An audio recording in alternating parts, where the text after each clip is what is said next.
देखी रउआ रास्ता है ताकि नहीं कहो आप रास्ता है राही थाक सकत न राह कबो नहीं थाक सकत हम रवो के प्रणाम करतनी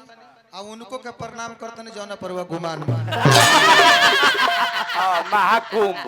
महाकुंभ गलती कहतनी बाकी ताक के हमारा कर कहनी है तो हम विवश हो गइल बानी रउआ के जवाब देवे खातिर आ चिंता मत करी रउआ दूसरा से भले केतनो दुगोला गौला खो हमारा संग गई डेरी मिल्क याद आवे कौन गीत रहल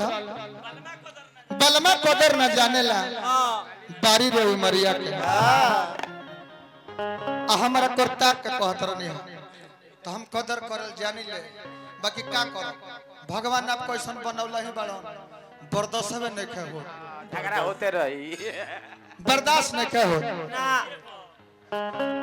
अरे पागल बनौल हमारा के बारी तोहर उमरिया बा ले ला दवा देहाती से अरे ले ला दवा देहाती से बाथत जदी कमरिया बा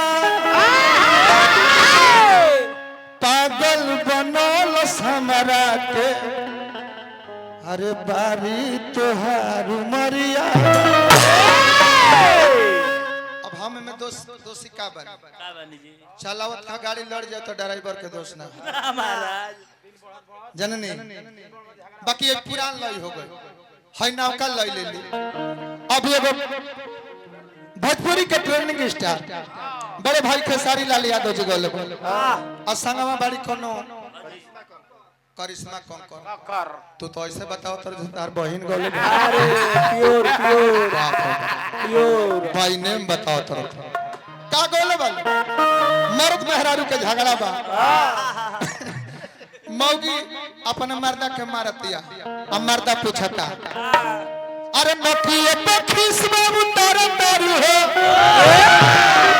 अब काहे तू तकिया में से मार तारू हो तो कारण बताओ तो कि या ही मैया